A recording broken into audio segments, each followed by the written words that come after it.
Hello everyone, Gyandeep अकॅडमीला तुम्हा सगळ्यांचं पुन्हा एकदा स्वागत आहे. तर आपल्या या जिओग्राफी ऑप्शनच्या समर्पण सिरीजमध्ये हा आज 5वा दिवस असणार आहे. अजून एक नवीन प्रश्न आपण या पर्टिक्युलर पार्टमध्ये डिस्कस करणार आहोत. टेलिग्राम चॅनलला जॉईन करा. UPSC डेली आन्सर रेटिंगचा आमचा टेलिग्राम ग्रुप आहे आणि त्यामध्ये रोज सकाळी 7 वाजता मी एक प्रश्न देत असतो आणि अपेक्षित आहे की तुम्ही ते उत्तर लिहावं आणि सायंकाळी हे सेशन जे आहे तुम्ही बघावं. नाऊ लास्ट एका क्वेश्चनमध्ये मी तुम्हाला सांगितलं होतं की कन्क्लुजन खूप क्रिएटिव्हली देता येईल. अँथ्रोपोसिनचा जो एक प्रश्न होता किंवा मानववंश उपकल्प त्याचा जो एक प्रश्न आहे त्याच्यामध्ये मला एक अपेक्षा होती की तुमच्याकडनं कमेंट बॉक्समध्ये कन्क्लुजन्स यावेत. असं मी तुम्हाला सांगितलं होतं की मी काही निवडक कन्क्लुजन्स त्या ठिकाणी कलेक्ट करेन. तर एक श्रद्धाचं आन्सर आलेलं आहे. श्रद्धानी कन्क्लुजनमध्ये काय लिहावं या संदर्भात एक चांगलं कमेंट केलेलं आहे की बघा, मानववंशीय युग आपल्या शब्दकोशात जोडण्याची वेळ आली आहे. हे आवश्यक आहे की आपण मानववंशीय युग ओळखले पाहिजे आणि आपण पृथ्वीच्या प्रणालीमध्ये बदल करतो आहे हे ओळखले पाहिजे. प्रत्येक समस्येसाठी सुचत असलेले प्रत्येक उपाय नैतिक आणि शाश्वत असले पाहिजे. ठीक आहे. या ठिकाणी श्रद्धा काय म्हणतात की जे काही उपाययोजना आहेत आपण करणार आहोत किंवा जी काही परिस्थिती चालली आहे तर ती ऍक्सेप्ट करा की अँथ्रोपोसिन आहे. आणि दुसरा मुद्दा श्रद्धानी या ठिकाणी सांगितलेला आहे की इथून पुढे त्यावर जे काही आपले उपाय असणार आहे, जी काही समस्या या ठिकाणी उद्भवलेली आहे त्यावरचे जे काही उपाय असतील ते आपले शाश्वत असले पाहिजे. आणि हे एक चांगलं कन्क्लुजन आहे की तुम्ही थोडे याला डायनेमिक करत आहात. यामध्ये तुम्ही हे सांगता आहात की कशा प्रकारे आपण जी काही ऍक्टिव्हिटी केली त्याचा एक परिणाम हा अँथ्रोपोसिन आहे आणि त्यावर आपण उपाययोजना केल्या पाहिजे. आता कन्क्लुजन तुम्ही असं पण लिहू शकता, वे फॉरवर्ड देऊन पण तुम्ही या प्रश्नामध्ये कन्क्लुजन लिहू शकत होतात. आणि शाश्वत विकास हा शब्द तुमच्या कन्क्लुजन मध्ये येणं अपेक्षित आहे. त्यावर तुम्हाला चांगले मार्क पडतील किंवा ते एक चांगलं इम्प्रेशन शेवटी सोडून जाईल की तुम्ही एक चौफेर विचार करता किंवा तुम्ही स्टॅटिक गोष्टींना सुद्धा डायनॅमिकशी चांगल्याने लिंक करता. फाईन. तर त्यामुळे मी तुम्हाला हे कमेंट बॉक्समध्ये लिहायला सांगितले होते. अजूनही जर तुम्ही कंप्लीट केलं नसेल तर प्लीज कमेंट बॉक्समध्ये आन्सर्स लिहत चला. ती एक चांगली प्रॅक्टिस असेल. पुढे जाऊया. आजचा जो प्रश्न आहे डे 5चा तो समजून घेऊ.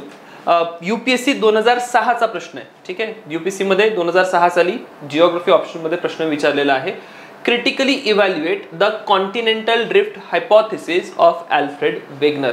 अल्फ्रेड वेगनर यांच्या भूखंड अपवहन सिद्धांताचे टीकात्मक मूल्यांकन करा. राईट. टीकात्मक शब्द या ठिकाणी महत्वाचा आहे ज्या संदर्भात तुम्हाला तुमचं उत्तर लिहायचं आहे.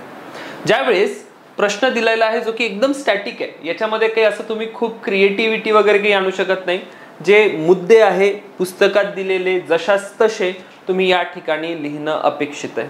सो मी काय करतोय, उत्तराची सुरुवात करत असताना इंट्रोडक्शन मध्ये बेसिक इंट्रोडक्शन देतोय की हा जो भूखंड अपवहनाचा सिद्धांत आहे हा अल्फ्रेड वेगनरनी कधी मांडलेला आहे, 1912 मध्ये मांडलेला आहे. अगेन इथे एक मला सांगायचं आहे तुम्हा सगळ्यांना की जेव्हा तुम्ही अशा प्रकारच्या थिअरीज प्रेझेंट करत आहात तर त्या थिअरीज प्रेझेंट करत असताना तुमच्या उत्तरामध्ये 2 गोष्टी अत्यंत आवश्यक आहे. आता बऱ्याचशा थिअरी या काही पेपर किंवा प्रबंधामध्ये आलेल्या आहेत. आता या ठिकाणी ही जी थिअरी अल्फ्रेड वेगनरनी मांडलेली आहे तर त्यांचा एक जर्मन भाषेतला प्रबंध होता, पेपर होता. आता ऑब्व्हियसली त्याचं ट्रान्सलेशन आपण तितकं तंतोतंत मराठीमध्ये किंवा इंग्लिशमध्ये करू शकत नाही आणि ते जर्मन नाव अत्यंत अवघड आहे, त्याच्यामुळे या ठिकाणी ते लिहिणं सुद्धा शक्य नाहीये. पण प्रत्येक थिअरी कुठल्या ना कुठल्या पेपरमध्ये आलेली असते. त्यांनी कुठला तरी एक पेपर किंवा पुस्तक पब्लिश केलेलं असतं आणि मग तुमच्या उत्तरामध्ये सुरुवातीला जर तुम्ही तो पेपर कोट करू शकलात की बघा अमुक अमुक शास्त्रज्ञाने त्यांचा जो सिद्धांत आहे तो या पेपरमध्ये मांडला किंवा या प्रबंधामध्ये मांडला, राईट, तर ते एक खूप चांगलं इम्प्रेशन असतं. त्यामधनं हे लक्षात येतं की तुम्ही खूप चांगल्या रीतीने अभ्यास करून ठेवलेला आहे. ॲट द सेम टाइम दुसरा मुद्दा सुद्धा तुम्हाला इथे लक्षात घ्यायचा आहे की साल जे काही असेल, कुठलाही सिद्धांत कोणत्या साली आला. तर बघा ज्यावेळेस आपण UPSC ची तयारी करतो प्रिलिमसाठी वगैरे तर तेव्हा आपण हे जे काही साल असेल कुठल्या एखाद्या गोष्टीचे ते आपण इतके लक्षात ठेवत नाही, कुठली स्कीम कोणत्या साली आली किंवा so on and so forth. But मेन्सच्या पर्स्पेक्टिव्हने टिपिकली ऑप्शनलमध्ये तुम्हाला जे काही वर्ष असतील ती थोडी लक्षात ठेवावी लागेल इरिस्पेक्टिव्ह ऑफ ऑप्शनल. ठीक आहे.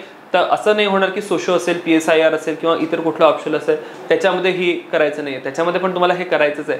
तुम्हाला वर्ष लक्षात ठेवायचे आहे, शास्त्रज्ञ लक्षात ठेवायचे आहे आणि सिद्धांत लक्षात ठेवायचे आहे, राईट. तर इंट्रोडक्शनमध्ये ती गोष्ट जर येते तर ती बेस्ट मानली जाईल. तर तुम्ही इंट्रोडक्शनमध्ये लिहा की कोणत्या पुस्तकामध्ये किंवा प्रबंधामध्ये हा सिद्धांत आला. इथे मी निश्चितच तो प्रबंध लिहिलेला नाहीये कारण की तो जर्मन लँग्वेजमध्ये अवघड होईल. तर 1912 साल मी या ठिकाणी आवर्जून मेन्शन केलेलं आहे. देन मी हे सुद्धा सांगितलं की अल्फ्रेड वेगनरने जो सिद्धांत मांडला तो काय करत असताना मांडला. अल्फ्रेड वेगनरला काही घेणं देणं नव्हतं की भूखंडांच्या हालचाली वगैरे होत आहे असं काही अल्फ्रेड वेगनरला सांगायचंच नव्हतं. अल्फ्रेड वेगनरचा अप्रोच काय होता किंवा अल्फ्रेड वेगनर कशाच्या शोधत होता, तर पुरातन काळातील हवामानाची एकंदरीत स्थिती काय आहे याच्या शोधामध्ये आपल्याला अल्फ्रेड वेगनर दिसतात आणि त्याला अनुसरून मग यांनी अपवहन सिद्धांत आपल्या समोर मांडलेला आहे. राईट. त्यानंतर मी काय सांगतो की याच्यामध्ये ब्रीफली काय केलेलं आहे. राईट. अल्फ्रेड वेगनर नेमकं काय सुचवत आहेत ते मी एका ओळीमध्ये किंवा एक दोन ओळीमध्ये ब्रीफली सांगतो इंट्रोडक्शन मध्ये. तर मी म्हटलंय की भूखंडांच्या हालचालीची चर्चा करतोय. राईट. आणि तिथून मग पुढे मी माझा सिद्धांत घेऊन जातोय. तर मग सिद्धांताची उद्दिष्ट आता इथून पुढे जे काही आपल्या नोट्समध्ये आहे, पीपीटीज मध्ये आहे, क्लासमध्ये जे काही आपण शिकलेलो आहोत 100% तोच पार्ट लिहायचा आहे. त्याच्यामध्ये काहीही तुम्हाला वगळायचं नाहीये किंवा तुम्ही काही त्यात ऍड सुद्धा करू शकत नाही. इथून एक आणखी महत्वाचा मुद्दा मग मी तुमच्या समोर मांडतोय. कुठलाही सिद्धांत लिहत असताना स्टँडर्ड प्रॅक्टिस काय असेल, तर कुठलाही सिद्धांत लिहत असताना एक स्टँडर्ड प्रॅक्टिस हीच असेल की त्या सिद्धांताची उद्दिष्ट सगळ्यात पहिले सांगा.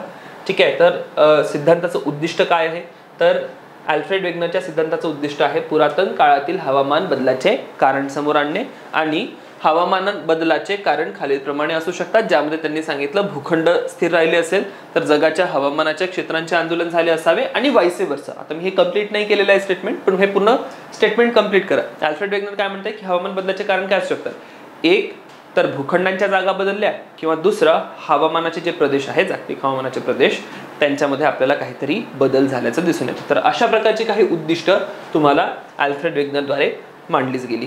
त्यानंतर मग कंप्लीट करत असताना पुढे गृहीतकं मांडली जातील. कोणताही सिद्धांत असेल अझम्पशन्स असतात काही. राईट. काही एक सेट ऑफ स्टँडर्ड आपण कन्सिडर करतो की अशा अशा प्रकारची स्थिती आहे आणि मग त्यामध्ये या सगळ्या परिस्थिती घडून आल्या. तर जेव्हा जेव्हा सिद्धांत तुम्ही लिहिणार त्यामध्ये गृहीतके किंवा अझम्पशन्स लिहावी लागतील. राईट. आणि मग अझम्पशन मध्ये लिस्ट ऑफ अझम्पशन्स या ठिकाणी दिलेले आहे. अगेन तुम्ही अझम्पशन्स गाळू शकत नाही. आता असं एखाद वेळेस होईल की कुठलं एखादं अझम्पशन जे की नॉट सो इम्पॉर्टंट आहे ते तुम्हाला नाही आठवणार, पण काही की अझम्पशन्स तुम्हाला प्रत्येक थिअरीमध्ये लिहावी लागतील. राईट. या ठिकाणी जर सांगायचं झालं की अझम्पशन्स मध्ये सियाल सीमा आणि निफेची संरचना अज्युम केली. मी त्या दिवशी सुद्धा बोललो एडवर्ड सुएझच्या प्रश्नामध्ये आपण ही चर्चा केली होती की एडवर्ड सुएझनी ही संकल्पना मांडली की पृथ्वीची जी काही संरचना आहे ती कशी आहे, सियाल सीमा आणि निफेची संरचना आहे. राईट. मग या ठिकाणी मी हे सांगेल की गृहीतकामध्ये अल्फ्रेड वेगनर सुद्धा एडवर्ड सुएझच्या रासायनिक संरचनेवरनं पृथ्वीची संरचना सांगतात. सियाल सीमा आणि निफे दोन पद्धती असू शकतात. एक तर तुम्ही फक्त सियाल सीमा निफे लिहा. राईट. दुसरा वे काय असू शकतो, दुसरा वे असेल की तुम्ही एडवर्ड सुएझचं नाव या ठिकाणी इंट्रोड्यूस करा. द मुमेंट तुम्ही एडवर्ड सुएझचं नाव या ठिकाणी इंट्रोड्यूस केलं चान्सेस आहे की तुमच्या स्कोर मधला अर्धा मार्क अजून एकदा वाढतोय. राईट. तर जिथे जिथे शास्त्रज्ञांची नावं तुम्हाला सुचतायत तुम्ही टाकू शकताय. त्या त्या ठिकाणी अशा प्रकारच्या स्टॅटिक प्रश्नांमध्ये शास्त्रज्ञांची नावं आलीच पाहिजे. देन बाकी रचना जी आहे पृथ्वीची ती सांगितली. सियाल कोणता भाग आहे आणि सीमा कोणता भाग आहे. सियाल आणि सीमा मधला जसा संबंध आपण सांगितला की कुठल्याही प्रतिरोधाविना तरंगतो. महाखंडाची चर्चा केली आहे, पॅन्जियाची चर्चा केली आहे, पॅन्थेलासा या ठिकाणी सांगितलेला आहे, so on and so fourth. हे सगळे अझम्पशन्स सांगितले. अझम्पशन्स नंतर अल्फ्रेड वेगनरनी सांगितलं की भूखंडांच्या विस्थापनाची क्रिया कशी झाली. ह्या भूखंडांच्या विस्थापनाच्या क्रियेमध्ये बल कोणते कारणीभूत होते ते सांगितलं गेलं आणि कोणकोणत्या दिशेने हे विस्थापन झालं ते सुद्धा तुम्हाला सांगायला लागेल. विषुववृत्तीय विस्थापन आणि पाश्चिमात्य विस्थापन. आणि विस्थापनाचा एकंदरीत क्रम जो आहे की ध्रुवांपासून पहिले विस्थापन होतो. यासाठी एक इंग्रजी शब्द सुद्धा तुम्ही इथे वापरू शकता, flight from the poles. Right. Alfred वेगनरनी शब्द काय वापरलेला आहे, फ्लाइट फ्रॉम दी पोल्स. तर त्याला आपण ध्रुवांपासून विस्थापन असा मराठी शब्द वापरतोय. आणि ज्या ज्या ठिकाणी तुम्ही इंग्रजी शब्द इंट्रोड्यूस करू शकता त्या त्या ठिकाणी प्लीज इंग्रजी शब्द इंट्रोड्यूस करा. राईट. तर या ठिकाणी ओरिजिनल टर्म खूप सुंदर होती जी तुम्ही तुमच्या आन्सरमध्ये जर इंट्रोड्यूस केली. फ्लाइट फ्रॉम दी पोल्स आपण याला म्हणतोय.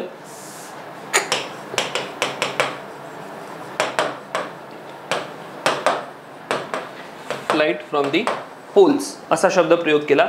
म्हणजे काय की हे जे भूखंडांचे भाग होते ते कुठे होते पहिले, पॅन्जिया वगैरेची स्थिती या ठिकाणी अल्फ्रेड वेगनरने सांगितले की पॅन्जिया हा दक्षिण ध्रुवावर स्थित होता किंवा पॅन्जियाचा बराचसा भाग ध्रुवांवर स्थित होता आणि मग तिथनं हे भूखंड सरकायला लागले आणि म्हणून आपण याला ध्रुवांपासून विस्थापन असा शब्दप्रयोग केलेला आहे. क्लिअर.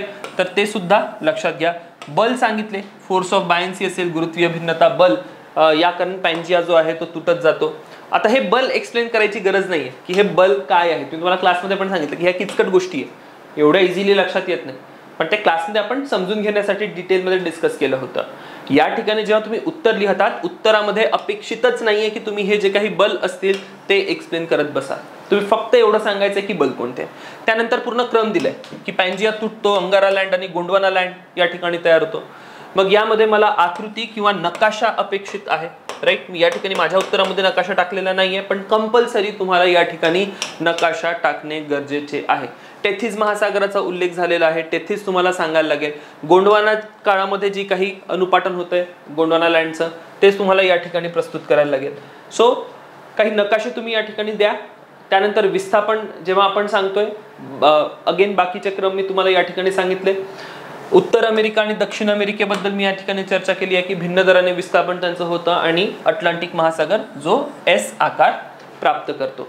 पर्वत निर्मितीबाबत अल्फ्रेड वेगनरने मत त्यांचं मांडलेलं आहे आणि त्या मतामध्ये त्यांनी काय म्हटलं की भूखंडांच्या सीमांत भाग जे आहे महासागराच्या तळाशी आघात होऊन घडीच्या पर्वतांची निर्मिती होते. त्यानंतर त्यांनी द्वीपचाप जे आयलंड आर्क्स आहेत, आयलंड आर्क म्हणा किंवा फेस्टून्स म्हणा, त्यांची निर्मिती कशी झाली त्याबद्दल सुद्धा या ठिकाणी भाष्य केलं आहे. क्लिअर की कशा प्रकारे भूखंडांचा विस्थापनाचा जो दर आहे तो भिन्न आहे, एका सीमेला दुसऱ्यापेक्षा भिन्न असल्या कारणाने या ठिकाणी आपण द्वीपचापांची निर्मिती होताना बघतो. आणि अजून एक महत्त्वाचा मुद्दा अल्फ्रेड वेगनरने मांडलेला की कार्बोनिफेरस हिमायन किंवा हिमयुग जे आहे त्या कालखंडामध्ये संपूर्ण गोंडवाना लँड आपल्याला हिमाच्छादित दिसतोय, राईट. तर ही एकंदरीत प्रक्रिया किंवा पूर्ण डिटेल जे आहे अल्फ्रेड वेगनरच्या सिद्धांताच्या, त्या सर्वच्या सर्व डिटेल्स आपण या ठिकाणी आता प्रेझेंट केल्या. सगळं सांगितलंय की भूखंडांच्या हालचाली वगैरे कशा झाल्यात, नकाशाच्या माध्यमातून आपण सगळ्या गोष्टी इथे समजून सांगणे अपेक्षित आहे. आता मुद्दा येईल मूल्यांकनाचा. मूल्यांकनामध्ये काय म्हटलेलं आहे? मूल्यांकनामध्ये म्हटलेलं आहे क्रिटिकली इव्हॅल्युएट, टीकात्मक मूल्यांकन तुम्हाला या ठिकाणी करायचं आहे. मग टीकात्मक मूल्यांकन म्हटलं आहे तर तुम्हाला टीका करायची आहे का? तर नाही, नुसती टीका नाही करायची आहे. जेव्हा टीकात्मक मूल्यांकन हा शब्द प्रयोग केला गेलेला आहे, इथे तुम्हाला सांगणं अपेक्षित आहे की कशा प्रकारे हे जे सिद्धांत आहे त्याने काही कोडी सोडवलीत, काही प्रश्नांची उत्तरं दिलीत. आणि मग दुसरा मुद्दा तुम्हाला या ठिकाणी मांडायचा आहे की कशा प्रकारे हे जे सिद्धांत आहे हे कमी पडतात किंवा हे संपूर्णपणे उत्तरं देत नाही आहे. काही ठिकाणी आपल्याला यांच्यामध्ये गॅप्स आढळतात. जसं की या ठिकाणी मूल्यांकनामध्ये मी सांगितलेलं आहे की वेजनरने सुचवलेले जे बल आहेत ते समाधानकारक नाही, राईट. आपण बलांवर नेहमी चर्चा करतो की हे जे बल आहे ते अशा प्रकारे कार्य करू शकत नाही. सियाल आणि सीमाची जी संकल्पना आहे ती ऑलरेडी ऑब्सोलेट आहे, यावर ऑलरेडी आपण चर्चा केलेली आहे. जिग्सॉ फिट जी आहे ती प्रमाणित करू शकलो नाही आपण. कार्बोनिफेरस कालखंडाच्या आधीची जी माहिती आहे त्या आधीची माहिती आपल्याला अल्फ्रेड वेगनर देत नाही. तर अशा अनेक टीका तुम्हाला या अल्फ्रेड वेगनरच्या कॉन्टिनेंटल ड्रिफ्ट थेअरीवर आढळतात. तर त्या टीका तुम्ही या ठिकाणी प्रस्तुत केल्या. पण फक्त क्रिटिकलच पार्ट आहे का, निगेटिव्हच पार्ट आहे का अल्फ्रेड वेगनरच्या सिद्धांताचा? नाही. अल्फ्रेड वेगनरचा सिद्धांत एक स्टेप आहे किंवा एक असा माइलस्टोन आहे जिथून पृथ्वीच्या भूपृष्ठाची जितकी आपल्याला माहिती आहे ती सगळी बदलत जाते किंवा पृष्ठभागाच्या हालचालीची जी क्रिया आहे त्या संदर्भात आपल्याला जी माहिती आहे ती बदलत जाते, राईट. तर म्हणजे पॉझिटिव्ह ऍस्पेक्ट पण आहे. तर या ठिकाणी आता मी तुमच्याकडनं एक अपेक्षा करतोय. मी इथपर्यंत आणले, जाणून बुजून इथपर्यंत आणलेलं आहे. मी कन्क्लुजन दिलेलं नाहीये. तुम्ही या ठिकाणी बघू शकता कन्क्लुजन दिलेलं नाहीये आणि मूल्यांकनामध्ये मी निगेटिव्ह पॉईंट्सच लिहिलेले आहेत. आता मला तुमच्याकडनं दोन अपेक्षा आहेत. दोन अपेक्षा कोणत्या? अल्फ्रेड वेगनरचा जो सिद्धांत आहे त्याचे पॉझिटिव्ह पॉईंट्स काय, कशा प्रकारे काही प्रश्नांचा तो समाधानकारक उत्तर देतो, हा मुद्दा तुम्हाला सांगायचा आहे. आणि त्यानंतर अगेन हा प्रश्न जरीही स्टॅटिक असला, आता बघा इथनं आपल्याला प्रॅक्टिस काय करायची आहे. तुम्ही मार्केटमधलं मटेरियल बघा किंवा इतरत्र पुस्तकांमध्ये जी उत्तरं दिलेली आहेत ती अत्यंत स्टॅटिक आहेत, बोरिंग आहेत, राईट. आता आपलं पण उत्तर अर्धे अधिक बोरिंगच आहे. तेच आहे त्याच्यामध्ये उद्दिष्ट आहेत, गृहीतके आहेत, पुरावे आहेत किंवा एकंदरीत प्रोसेस आहे. आपल्याला काय करायचं आहे? आपल्याला प्रामुख्याने थोडंसं याला क्रिएटिव्ह बनवायचं आहे, राईट. आणि क्रिएटिव्ह ज्यावेळेस बनवतो त्यावेळेस आपल्याला सब्जेक्टमधली इंटरलिंकिंग करता आली पाहिजे. एका टॉपिकला दुसऱ्या टॉपिक सोबत कनेक्ट करता आलं पाहिजे. तर मला इथे कन्क्लुजनमध्ये सांगा की मी कोणत्या पद्धतीने याला कन्क्लूड करू शकतो, जेणेकरून माझी क्रिएटिव्हिटी दिसली पाहिजे किंवा माझी समज, प्रगल्भ समज जी असेल संपूर्ण भूगोलाची ती या ठिकाणी दिसली पाहिजे. हे 2 पार्ट मी तुमच्यासाठी सोडतोय.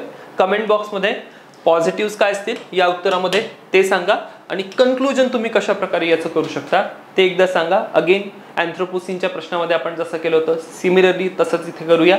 नेक्स्ट लेक्चरमध्ये मी बघेन तुम्ही कमेंटमध्ये काय काय लिहिलेलं आहात आणि त्यानंतर आपण बघूया की कोणती बेस्ट कन्क्लुजन या ठिकाणी फिट होऊ शकतं. So thank you everyone. भेटू आता नेक्स्ट लेक्चरमध्ये.